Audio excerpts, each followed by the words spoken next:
नमस्कार, बहुत स्वागत आप सभी का। आप देख रहे हैं आपका प्रोग्राम कहानी कुर्सी की। मैं हूं सौरभ, आपके साथ चारों मेहमानों को लेकर हम हाजिर हैं। हर्षवर्धन त्रिपाठी जी, विनोद अग्निहोत्री जी, विजय त्रिवेदी जी, समीर चौकामकर साहब, बहुत स्वागत सर आप सभी का। आप सबको ईद की शुभकामनाएं। हमारे सभी दर्शकों को, इंडिया टीवी के सभी व्यूअर्स को ईद की बहुत बहुत बधाई और मुबारकबाद। शांति बनी रहे, झगड़ा झंझट ना हो। और इसी के साथ आइए शुरुआत करते हैं हम कहानी कुर्सी की इस पहले चरण की। देश में आज ईद है, ईद की वजह से नहीं लेकिन पहले से ही चल रहा है। मुसलमानों को लेकर के या यूं कहिए मुस्लिम पॉलिटिक्स जबरदस्त तरीके से हो रही है। इसमें हर पार्टी के नेता जो हैं वो शामिल हैं, इसमें मुस्लिम संगठन भी शामिल हैं। और जो सबसे बड़ा बहाना था वो था वक्फ बिल का, वक्फ अमेंडमेंट बिल का। पहले मैं आपको उससे जुड़ी इस वक्त की सरगर्मियां बता देता हूं। बहुत चर्चाएं चल रही हैं कि वक्फ अमेंडमेंट बिल अब ये बचे हुए जो 4 दिन हैं पार्लियामेंट के सत्र के, इसमें लाया जा सकता है। गृह मंत्री अमित शाह ने अभी कुछ दिनों पहले कार्यक्रम में स्टेटमेंट दिया था कि इसी सत्र में सरकार वक्फ अमेंडमेंट बिल लाने जा रही है। तो आज तो ईद है तो छुट्टी है, हो सकता है या कल या उसके अगले दिन सरकार चर्चा के लिए ये बिल सदन के अंदर रख दे। अब इस पर वो इस सत्र में किसी एक हाउस में लोकसभा में प्रेजेंट किया जाता है तो लोकसभा में या राज्यसभा में, वैसे लोकसभा में ही आएगा तो वहां पर वोटिंग की कराती है या नहीं कराती है हमको देखना होगा, लेकिन पेश किया जाएगा। और यह भी कहा जा गया है कि उस पर चर्चा के लिए पर्याप्त समय भी दिया जाएगा। सरकार किसी हड़बड़ी में नहीं है इस बिल को पास कराने के लिए। ये तो पहले ही नजर आ गया था जब जेपीसी को यह बिल भेज दिया गया था। तो ये तो हुई एक बात, लेकिन इसको लेकर आपने देखा मुस्लिम संगठनों ने कॉल दी। All India Muslim Personal Law Board ने आह्वान किया देश भर में मुसलमानों का कि आप ईद और रमजान के आखिरी जुम्मे की जो नमाज अदा करें तो अपनी बाजू पर काली पट्टी बांध करके जाइए। ये संदेश दीजिए सरकार को कि हम इस बिल को पास नहीं होने देना चाहते हैं, ये बिल हमें इस सूरत में मंजूर नहीं है। इसको लेकर के तरह तरह की बयानबाजियां भी हुई। हालांकि इस अपील का बहुत ज्यादा असर दिखाई नहीं दिया। आम मुसलमानों में या तो इस बिल को लेकर वैसी भावना है नहीं जैसी कि कुछ मुसलमान नेता, कुछ पॉलिटिकल पार्टीज और ये संगठन बनाना चाहते हैं, या ये मैसेज उन तक पहुंचा नहीं। एक बात। अब इसके अलावा जो दूसरा मुद्दा था वो ईद पर या जुमे की नमाज में सड़क पर ना पढ़ी जाए नमाज, इसको लेकर के बहुत सारी जगहों पर जो है ये लग रहा था कि संवेदनशील मुद्दा है तो हालात कहीं उल्टे ना पड़ जाएं। आज ईद के दिन भी कुछ जगह से हमारे पास ऐसी खबरें आई हैं कि ईद की नमाज के लिए मस्जिदों में जगह कम पड़ गई, तो कहीं सड़क पर नमाज पढ़ने की कोशिश हुई तो वहाँ पर पुलिस के साथ कुछ झंझटबाजी भी हुई है। मैंने आपको टोंक की खबर बताई अभी हेडलाइंस में कि टोंक में नमाज के बाद जुलूस निकालना चाहते थे कुछ मुसलमान वहाँ पर, उसकी इजाज़त नहीं थी। इसको लेकर के कुछ वहाँ हंगामा कुछ देर के लिए चलता रहा।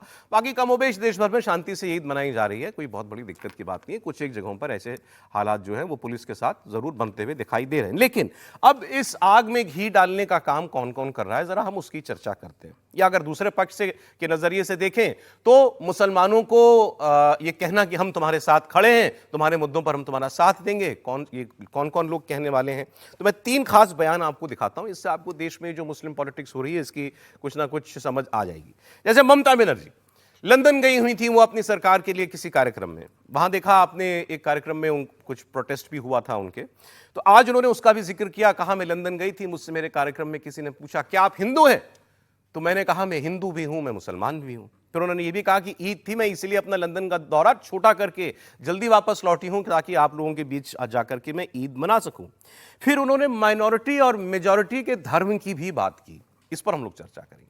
उन्होंने कहा मेजॉरिटी का धर्म होता है माइनॉरिटी की रक्षा करना, मतलब हमारे देश में हिंदुओं का यह धर्म है कि वो मुसलमानों का, ईसाइयों का, सिखों का, पारसियों का, जैनियों का, इन सबकी रक्षा करें। और माइनॉरिटी का धर्म ये होता है वो मेजॉरिटी के साथ मिलजुल कर रहे हैं। बड़ी अच्छी बात। अखिलेश यादव आज ईदगाह जा रहे थे। अब चूंकि आज ईद है तो इसके लिए सुरक्षा के बहुत बंदोबस्त किए जाते हैं, तो जगह जगह बैरिकेड भी लगा होगा, जगह जगह चेकिंग भी होती है। तो उन्होंने कहा कि मुझे ईदगाह नहीं जाने देना चाहती थी पुलिस, आरोप लगाया उन्होंने। जगह जगह बैरिकेड करके मुझे रोका गया, मेरी गाड़ी रोकी गई, फिर बार बार मुझे बताना पड़ा मैं हूं, मुझे वहां जाना है, कार्यक्रम में जाना है, तो मुझे बड़ी मुश्किल से आने दिया गया। उनका यह साफ कहना था कि मुझे मुसलमानों के कार्यक्रम में जाने नहीं देना चाहती थी सरकार। तीसरा बयान आपको सुनाऊंगा महबूबा मुफ्ती का, कश्मीर से आया बयान। महबूबा मुफ्ती ने ईद के दिन याद किया फिलिस्तीन को। उन्होंने कहा मेरे दिल में बड़ी तकलीफ है, फिलिस्तीन में जो कुछ इजराइल कर रहा है उसको लेकर मुझे बड़ी तकलीफ है, और साथ साथ हमारे देश में भी मुसलमानों के साथ जिस किस्म की ज्यादतियां हो रही हैं मेरा दिल भर आता है उसे देखकर। तो ये 3 बयान आप सुनिए। हमको पूछा आर यू हिंदू, हमने बोला हम गौरव का साथ I'm Hindu, I'm Muslim, I'm Sikh, I'm Isai, I'm Indian. What can you do? आपको मालूम होना चाहिए कि दीदी है हमारा साथ। अगर आप कंट्री को डिवाइड करने चाहता है तो पहले कॉन्स्टिट्यूशन को सलामत करो। कॉन्स्टिट्यूशन में क्या बोला? हम लोग सेकुलर, लेकिन हम नहीं चाहते हैं कि इसके लिए आप दंगा करे। कोई आदमी, आम जनता नहीं करते हैं, कोई एक पॉलिटिकल पार्टी करते हैं। ये शर्म का बात है, दुख का बात है। जो लाल पार्टी पहले बड़ा बड़ा बात करते थे सेकुलरिज्म का, आज लाल और गेरुआ एक हो गया। होने दो, होने दो। हम लोग रहेगा, हम अकेला ही रहेगा, हम अकेला ही 100 है। कोई जगह में कोई माइनॉरिटी होता है, कोई मेजोरिटी होता है। मेजोरिटी का एक धर्म होता है माइनॉरिटी के प्रोटेक्शन करना, और माइनॉरिटी को धर्म होता है मेजोरिटी को साथ रहना, एक साथ में रहना। यही हमारा परंपरा है। इतनी बैरिकेडिंग नहीं होती होगी। जब मैं आज आ रहा था तो जानबूझ करके पुलिस ने मुझे रोका। मैंने जानना चाहा कि भाई क्यों नहीं जाने दे रहे हो। पूरी बैरिकेडिंग लगा करके मुझे आधे घंटे जब बात की तब जाने दिया, बड़ी मुश्किल से, और एक गाड़ी जाने दी। और जब जानना चाहा मैंने कि आखिरकार क्यों ऐसा किया जा रहा है, तो किसी अधिकारी के पास जवाब नहीं था। आखिरकार इसको मैं क्या मानूं, क्या समझूं? इसको मैं तानाशाही समझूं, मैं इसको इमरजेंसी समझूं, मैं इस बात को ये समझूं कि ऐसा दबाव बनाना चाहते हैं, डराना चाहते हैं, धमकाना चाहते हैं कि दूसरे के धर्मों में शामिल ना हो, दूसरों के कार्यक्रम में शामिल ना हो। ऐसी बैरिकेडिंग कभी नहीं देखी। और बैरिकेडिंग इसलिए की जा रही थी कि लोग त्यौहार ना मना पाएं, और जो अपनी धर्म की मान्यताएं हैं, धर्म की जो परंपराएं हैं, वो भी ना मान पाएं। तो सबसे बड़ा खतरा लोकतंत्र को है, संविधान को है।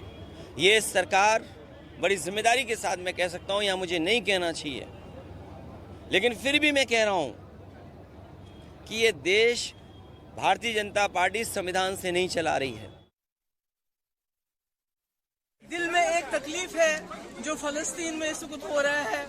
जिस तरह वहाँ लोग मजलूमियत का शिकार हो गए हैं, उसके लिए हम सब दुआ करते हैं। और दूसरी तरफ से हमारे मुल्क के अंदर जिस तरह मुसलमानों के साथ इस वक्त ज्यादतियाँ हो रही हैं, उसके लिए भी हमारा दिल जो है बहुत दुखी होता है, तकलीफ होती है। इसलिए अल्लाह ताला से ये दुआ करते हैं कि सारे इंसानियत को जुल्म से आज़ाद करे। खासकर जो मुस्लिम उम्मा इस वक्त मुसीबत में है, उनको भी इस मुसीबत से आज़ाद करे और जम्मू कश्मीर के हालात में यहाँ अमन कायम करे। जी, तो आपने तीन बड़े नेताओं की बातों को सुना। आज ईद के दिन वो क्या मैसेज देना चाह रहे थे। मैं पहले ममता बनर्जी की बात करना चाहता हूं। आप लोग जिस पर आपको उचित लगे आप बात कीजिएगा। ममता जी ने कहा कि वो मेजोरिटी माइनॉरिटी का धर्म, मेजोरिटी का धर्म है रक्षा करना माइनॉरिटी की, और माइनॉरिटी का धर्म है मिलजुल करके रहना। बात तो उन्होंने बड़ी अच्छी कही। उन्होंने कहा मैं हिंदू भी हूँ, ईसाई भी हूँ, सब कुछ हूँ, मैं इंडियन हूँ। बोलो क्या करोगे? जबरदस्ती है, मुझसे मनवाना चाहते हैं? नहीं, कुछ नहीं करेंगे, हो नहीं सकता ऐसा। ममता बनर्जी जो कर रही हैं, इसी को फ्रॉड सेकुलरिज्म कहते हैं। कोई हिंदू मुसलमान कैसे हो सकता है? आई एम हिंदू और इंडियन, ये तो चलेगा। मैं हिंदू हूँ, मैं मुसलमान हूँ, मैं ईसाई हूँ, कल कोई यहूदी भी हो जाऊँ और कोई किसी जगह से खोज के लाऊं हो जाऊँ, यही तो फ्रॉड है ना भाई। आपको ईद के दिन ये फ्रॉड करना है? किसी और दिन आपने कहा क्या कि मैं मुसलमान हूं, मैं हिंदू हूं? ये कहने की जरूरत पड़ी क्या? सवाल इस देश में अब नेताओं से पूछा जाना चाहिए कि आप अपने निजी हितों के लिए, वोट बैंक के लिए कब तक मुसलमान को ऐसे बेवकूफ बनाते रहोगे? उनके त्योहार पर, उनके पर्व पर आप उनकी तरह बनकर राजनीति करते हो। वो कहती मैं हिंदू हूं, मैं भारतीय हूं और हर मुसलमान का उतना ही सम्मान करती हूं, जिस तरह से जैसे वो रहना चाहता है, जैसे वो खाना चाहता है, जैसे वो पूजा पद्धति है, जो भी करना चाहता है। तो वो एक काबिले तारीफ एक सरकार का, एक मुख्यमंत्री का बयान होता है। महबूबा मुफ्ती की चिंता सोचिए, मुस्लिम उम्मा की चिंता आ रही। भारत में शांतिपूर्ण तरीके से सभी मुसलमान ईद मुबारक कहते हुए वो शांति से ईद मनाएं, इस पर उन्हें खुशी नहीं है। वो दुखी हैं, लग रहा है जैसे कि मातम का कोई अवसर आ गया हो, बड़ा एकदम वो ईद से खुश नहीं हो पा रही। और अखिलेश जी को अगर किसी वजह से रोक दिया गया है तो जरा बताना चाहिए थी कि वजह क्या, क्योंकि वो तो कह रहे हैं बड़ी मशक्कत करनी पड़ी लेकिन थोड़ी देर बाद हमको जाने दिया। अब ये भी बड़ा विचित्र है कि बड़ी मशक्कत करनी, और आपको गाड़ियों का काफिला लेकर ऐसे कार्यक्रमों में जाने के लिए या तो ये पता होता कि भाई जहां आप जा रहे हैं कितने लोग जा रहे हैं, और ये पहली बार तो है नहीं, कभी भी ऐसा नहीं हुआ कि किसी त्योहार के अवसर पर कोई व्यवस्था न की जाती। वो कह रहे हैं लोग ये त्योहार ना मना पाए इसीलिए इतनी बैरिकेडिंग है। मैंने कभी किया है बैरिकेडिंग भाई? नहीं देखी। हम तो नहीं देख पाए। हम तो जब सबसे ज्यादा हंगामा था तो हम लोग उस दिन यहां खड़े हुए थे, होली का दिन था, लग रहा था कि आज के दिन, तब भी हम कहानी कुर्सी की में देख रहे थे कि वो संभल वाला सीईओ अनुज चौधरी, वो पहलवान जो जिसकी भाषा को लेकर विवाद होता रहा, वो पहलवान खड़ा था, शांति से सब निपट गया, कुछ नहीं हुआ, कोई रंग नहीं पड़ा, कोई किसी से लड़ने नहीं गया। अच्छा, हिंदू मुसलमान लड़ता नहीं तो इन लोगों को चिंता होने लगती है। ये बार बार कहते हैं कि इससे सारा फायदा भारतीय जनता पार्टी को होगा। भारतीय जनता पार्टी मुस्लिम उम्मा, भारतीय जनता पार्टी ये क्यों बैरिकेड लगा दे रहे हैं, क्यों पुलिस वाले खड़े हो गए? अरे भाई, कहां वो मुश्किल कर रहे हैं और कहां पुलिस नहीं? जरा बताइए, क्या अयोध्या में अगर भीड़ बढ़ती है तो पुलिस नहीं लगती है? काशी में नहीं लगती है? प्रयागराज में पुलिस नहीं? आप तीनों नेताओं के बयानों का लार्जर मैसेज देखें, वो क्या है कि देश में मुसलमानों पर सरकार जो है वो ज्यादती करती है। अखिलेश यादव कह रहे हैं त्योहार मना नहीं देना चाहती है, महबूबा मुफ्ती कह रही हैं देश में मुसलमानों के हालात पर मेरा दिल रो रहा है, और ममता बनर्जी कह रही हैं कि ये दंगा कराना चाहते हैं, ये पॉलिटिकल पार्टी बीजेपी की तरफ कह रही है सीधे सीधे, आम जनता नहीं, ये लोग ये पॉलिटिकल पार्टी दंगा कराना चाहती है, इसके ट्रैप में मत फंसना, ये मैसेज है। ये बात तो वो ठीक कह रही हैं कि पॉलिटिकल पार्टी उनकी, वो भी पॉलिटिकल पार्टी की चीफ है। ज़्यादातर पॉलिटिकल पार्टीज को इस बात से तकलीफ होती है कि दंगा नहीं हो रहा, हिंदू मुसलमान के बीच झगड़ा नहीं हो रहा, ये उनके लिए परेशानी का सबब होता है। शांति से सब गुजर जाए, ये थोड़ा सा अटपटा लगता है उन लोगों को, इसलिए वो कोशिश करते रहते हैं, कुछ कुछ बात करते रहे। ममता जी की इस बात से मैं सहमत हूँ कि भाई मेजॉरिटी का धर्म है कि माइनॉरिटी की रक्षा करे, और माइनॉरिटी का धर्म है कि वो मिलजुल कर रहे हैं, और ये डेमोक्रेसी की भी वो है सिद्धांत। मेजॉरिटी माइनॉरिटी में वहाँ पर मेजॉरिटी तय करती है, लेकिन मेजॉरिटी की जिम्मेदारी है कि वो माइनॉरिटी के हितों की रक्षा करे। लेकिन ये बात भी ठीक है कि कोई आदमी हिंदू और इंडियन तो हो सकता है, मुसलमान और इंडियन तो हो सकता है, सिख और इंडियन तो हो सकता है, और यदि आप सबके साथ रहना चाहते हो तो आप केवल कह दो कि मैं इंडियन हूँ, भारतीय हूँ, उसमें तो सब कुछ शामिल है। और जब चंडी पाठ करती हैं ममता जी, क्या उस दिन बोलती हैं कि मैं हिंदू भी हूँ मुसलमान भी हूँ? उस दिन तो बोलती हैं मैं हिंदू हूँ, मैं चंडी पाठ करती हूँ। क्या सुना है आपने उस दिन ममता जी को? उस दिन भी बोलना चाहिए ना। हमारे देश में तो ये सर सेक्युलरिज्म का पुराना नारा रहा है ना, सारे धर्म बराबर हैं, सारे धर्म बराबर है, इसमें तो कोई सारे धर्म बराबर होना नहीं, यही भाषा ही रही है जो ममता जी बोली है। हाँ, ठीक है। तो बेसिकली अपने धर्म को प्राउडली पहनना ओढ़ने से कहते हैं ना, हाँ, वो हमारे देश में नहीं होता। तो वो परेशानी है। और अखिलेश जी को तो पता है, वो मुख्यमंत्री भी रहे हैं, कि यदि सरकार या पुलिस चाहे तो फिर तो आप कुछ करने नहीं जा सकते। वो चले गए थे जहाँ कार्यक्रम में जाना था, इसका मतलब पुलिस या प्रशासन ने नहीं चाहा था। और जो भीड़ होती है, जो व्यवस्था होती है, उस सबको भी आप जानते हैं। ये तो मुख्यमंत्री इतना बड़ा नेता कह रहा है कि सरकार नहीं चाहती कि लोग ईद मना पाए, त्योहार मना पाए। लखनऊ में रहे हैं ना अखिलेश जी? लखनऊ में ही थे। लखनऊ में ही थे। हाँ, तो लखनऊ से कोई खबर आई है आपको कि ईद नहीं मनाने दी जा रही? आपका चैनल भी वहाँ पर रहता है, सब लोग रहते हैं, क्या लखनऊ से कोई खबर ऐसी आ रही है कि ईद नहीं मनाई जा रही? मुझे तो कहीं देश भर में से भी खबर नहीं मिल रही। और ये अच्छी बात है कि सब जगह पर ईद मनाई जा रही है, अच्छे से मनाई जा रही है, अच्छे से। अब तो मतलब काम ही पूरा हो गया, ईद की नमाज का सारा काम पूरा हो गया, तो वो अच्छी बात है। कुछ जगह से सर कुछ खबरें भी आ रही है, वो भी साथ साथ वो भी होता है, उसकी भी आप चर्चा कर लें। जैसे अभी मुरादाबाद से खबर है, यहाँ पर खूब नारेबाजी वगैरह भी, जरा दिखा दीजिए। पुलिस अधिकारियों से बहसबाजी भी हुई नमाज पढ़ने के बाद जब लोग बाहर निकले। दरअसल मुरादाबाद की ईदगाह में जितनी जगह थी उतने लोग तो चले गए अंदर, अब बाहर और जो लोग नमाज पढ़ने के लिए पहुंचे थे वो अंदर जाना चाह रहे थे, जबरदस्ती अंदर जगह थी नहीं, तो पुलिस ने उनको समझाया कि आपको हम भाई दूसरी जगह देते हैं, आप वहां जाकर के नमाज पढ़ लीजिए, लेकिन वो लोग इस माने नहीं, वो चाह रहे थे कि हम यही नमाज पढ़ें, और फिर वहां पर हंगामा होने लगा। पुलिस ने किसी तरीके से समझा बुझा करके दूसरी जगह पर लोगों को फिर शिफ्ट या कह लीजिए दूसरी शिफ्ट में जो है उनसे कहा कि आप पढ़ लीजिए। कुछ नारेबाजी कैसी हुई जरा सुनिए।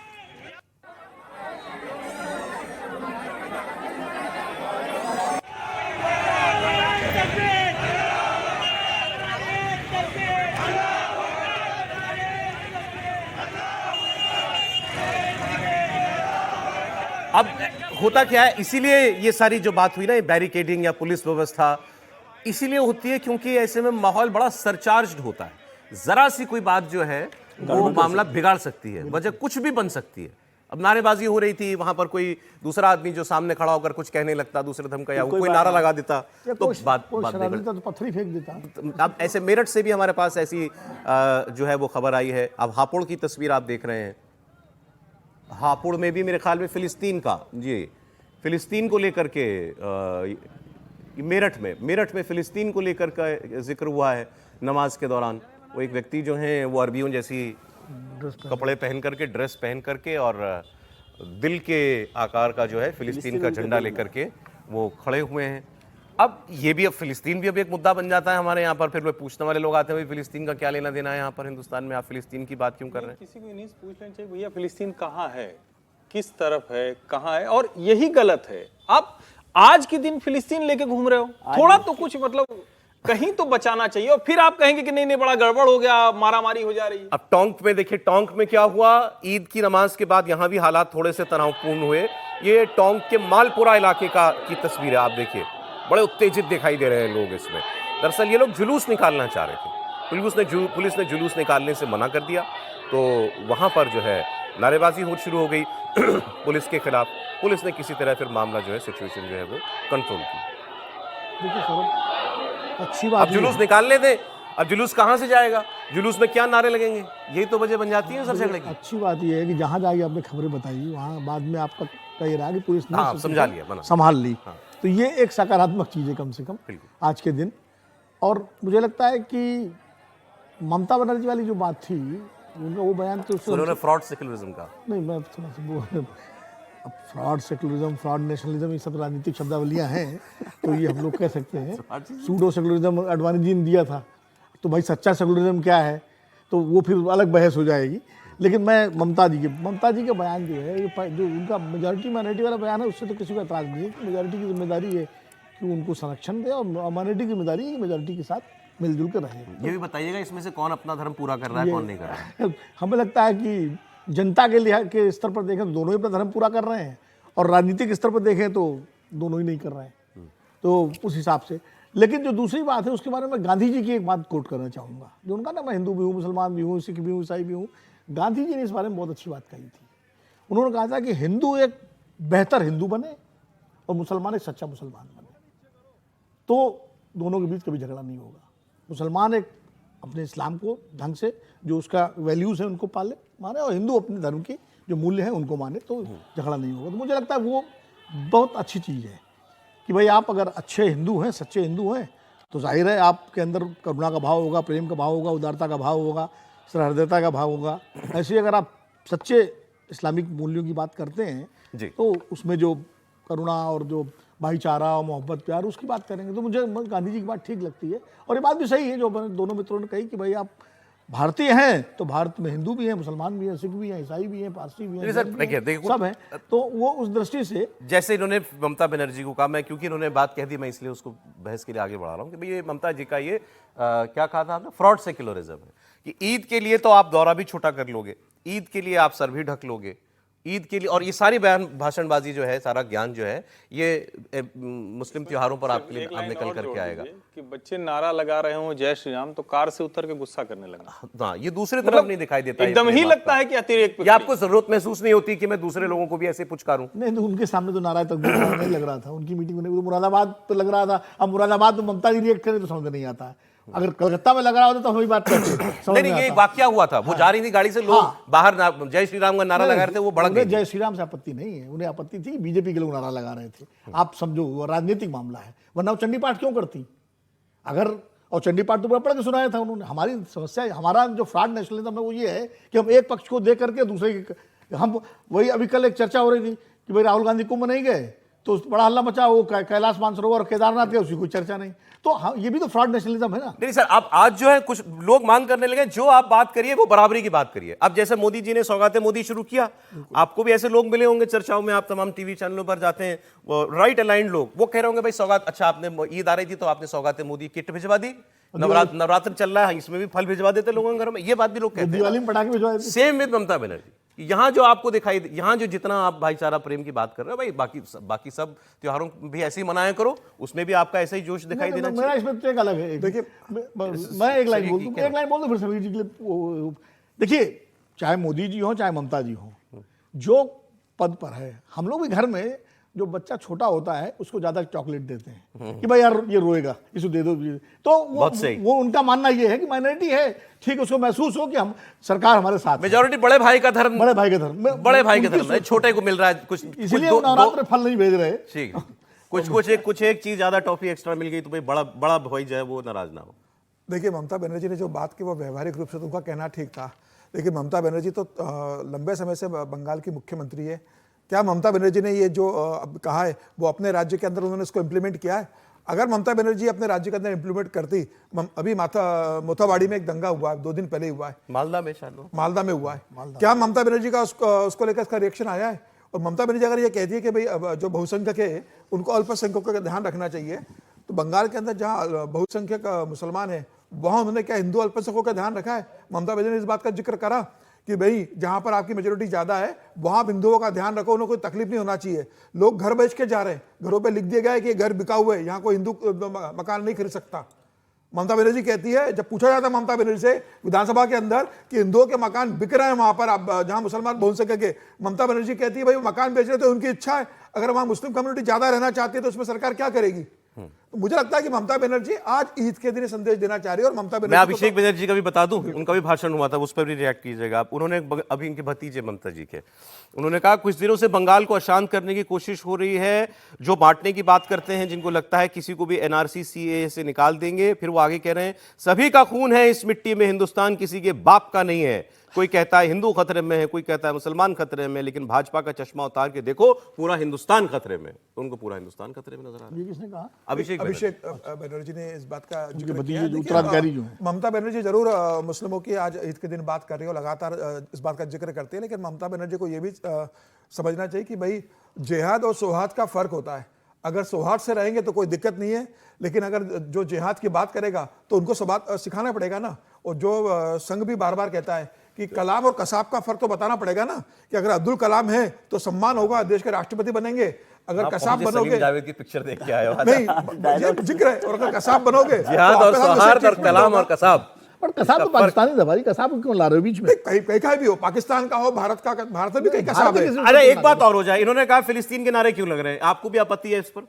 निश्चित रूप से भाई, आज क्या दिन है, फिलिस्तीन का क्या लेना देना? आज ईद का त्योहार है, समैया का त्योहार है, आप पूरा रमजान का महीना बिताया, आपने पूरा महीना अच्छे से गया है, आप अच्छे से अपना ईद मनाइए। आपको एतराज है अगर फिलिस्तीन का नारा मुझे लगता लगता है ईद पर उसकी कोई जरूरत नहीं है, ऐतराज की बात नहीं है, लेकिन कोई जरूरत नहीं है। आज ईद को अच्छे से जश्न का मौका है, त्योहार का मौका है, उस पर उसको बेहतर तरीके से मनाएं और सबको मुबारकबाद दें। हमें एज इंडियन क्या इस पर आपत्ति होनी चाहिए कि कोई आदमी कह रहा है मुझे फिलिस्तीन पर रोना आ रहा है? नहीं, आपत्ति नहीं होनी चाहिए, लेकिन जरूरत नहीं है। एक मौका भी होता है ना हर चीज का, मौका और दस्तूर की बात। इंडियन आपत्ति होनी चाहिए। देखिए, 2 चीजें हैं, त्योहार को राजनीति का अखाड़ा नहीं बनाना चाहिए, चाहे कोई त्योहार हो, ईद हो, होली हो, दिवाली हो, बकरीद हो, क्रिसमस हो, उसको राजनीति का अखाड़ा नहीं बनाना चाहिए, किसी की तरफ से नहीं बनना चाहिए। एक बात। रही बात फिलिस्तीन की, तो फिलिस्तीन के साथ तो बहुत बड़ा भारत देश है भाई, भारत सरकार है फिलिस्तीन के मुद्दे को लेकर के, गांधी जी के जमाने से है। नहीं, उनके लिए धर्म का मामला है ना, जो आज के लिए होगा। मैं एज इंडियन, आपने कहा ना, मैं एज इंडियन बात कर रहा हूँ, एज ए इंडियन तो फिलिस्तीन पर भारत सरकार रुख स्पष्ट है। हम तो नहीं एज ए इंडियन मैं तो मेरे सरकार की जो पॉलिसी होगी वो उसके साथ हूँ। हाँ, तो चाहे वो फिलिस्तीन का साथ छोड़ दे, मैं तब भी भारत सरकार के साथ हूँ। नहीं, भारत सरकार, लेकिन किसी दूसरे आदमी के लिए, मुसलमान के लिए फिलिस्तीन धर्म का मामला है, उसके लिए होगा। लेकिन एक इंडियन, एक भारतीय के लिए, क्योंकि फिलिस्तीन गांधी जी के माने से फिलिस्तीन वहां होना चाहिए, वो तो स्टैंड भारत सरकार का आज भी है। देखिए, तुकबंदी बढ़ाने के लिए फ्रॉड सेकुलरिज्म के सामने फ्रॉड नेशनलिज्म भले विनोद जी बोल दें, कहां से इंडियन के तौर पर फिलिस्तीन के साथ है? भारत सरकार फिलिस्तीन और इजराइल दोनों के साथ है। कहां से हैं? ये बार बार ये बोल दिया जाता है, ये झूठी आधी बात कही जाती है। भारत सरकार क्या ये कहती है कि हम फिलिस्तीन के साथ हैं, इजराइल के दुश्मन है? ये मैंने कब कहा? ये जितने लोग हैं वो क्या कह रहे हैं? फिलिस्तीन इंडियन के तौर पर हम उनकी डिप्लोमेटिक पॉलिसी के पक्ष में हैं, लेकिन अगर ये फिलिस्तीन का बैनर लेकर फिलिस्तीन का दिल बनाकर कोई यहां है तो काले दिल का आदमी है, चाहे जो वो हिंदू या मुसलमान, उसके खिलाफ कार्रवाई होनी चाहिए। और ईद के दिन पर कर रहा है तो निश्चित एक सेकंड, मैं मुसलमान हूं, फिलिस्तीन में मुसलमान मर रहा है, मुझे उसके लिए दुख होता है, वो इसलिए खड़ा है। अब इस पर क्या एतराज है बताइए? नहीं, एतराज है, बता रहा हूं ना। कोई भी मुस्लिम पर्व त्योहार होता है, आपको कहीं नजर आता है क्या कि हिंदू कुछ गड़बड़ कर रहा है, ईंट पत्थर मार दे रहा है, कोई रोक रहा है? ये प्रशासन के बंदोबस्त आप सारे बता रहे हैं। मैं इसीलिए चिन्हित करके फ्रॉड सेकुलरिज्म को बताता हूं। ये प्रशासन के बंदोबस्त है कि सब अच्छे से हो। हिंदू भी अच्छे से कह रहा है कि बहुत अच्छे से ईद होनी चाहिए, ईद मुबारक जब मुसलमान बोल रहा है तो उसमें कोई बाधा, खलल, अशांति नहीं होनी चाहिए। ठीक है, लेकिन जब दूसरी तरफ से होता है तो आप कहते हैं कि अच्छा ये सर ब्रेक ये ले लें, उसके बाद आगे भी मौका मिलेगा इसी मेरे पर बात मौका करने अभी का। है। सर समय हो जाएगा। देखिए ये बात आधी नहीं है, मैंने कहा फिलिस्तीन की बात, अगर आप इजराइल की बात करते हो मैं इजराइल की बात भी करता All right, break ले हूं, रहे हैं। भारत दोनों के साथ है।